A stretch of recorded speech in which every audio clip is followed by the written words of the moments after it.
Бу манара инде Тайницкий ворота дип атала, димәк яшерен шишмә, моннан ерак кына түгел, яшерен шишмә була. Һәм андан шуннан җир асты юлында казанлылар, оборона тотучы казанлылар су ала торган булганнар үзләренә.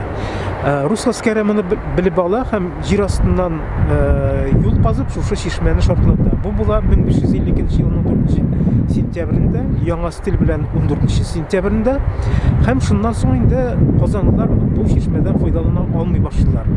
Аннан соң инде алар эчәр өчен суны ул вакытның Казанның үзендә күп күлләр була бит инде.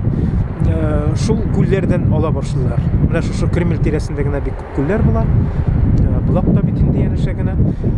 Менә шулардан су ала башлыйлар. Бу әйтергә кирәк, берникадәр кыенлык та тудыра. Чөнки менә мәсәлән булактан алу Казан бит инде алышта шактый кыенлык тудыра. Җитмәсә, Казанлыларда менә шул төрле сулар ишү сәбәпле авырулар да башлана.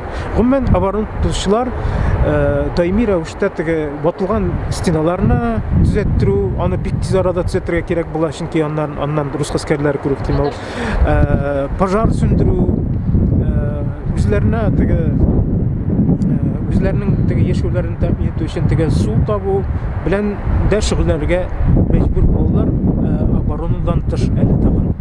Менә бу яшерен шишмә 50нче елларда да ул урыны белгән, күмелмәгән. Хәзер инде ул күмелеп калган. Аны берникадәр теге ачу планында бар, ләкин Куйбышев су саклагычы төзелү сәбәпле Иделнең теге суы күтәрелде һәм ул шишмә инде хәзер аны ачып булмый, чөнки ул гомумән су астында калган шишмә инде.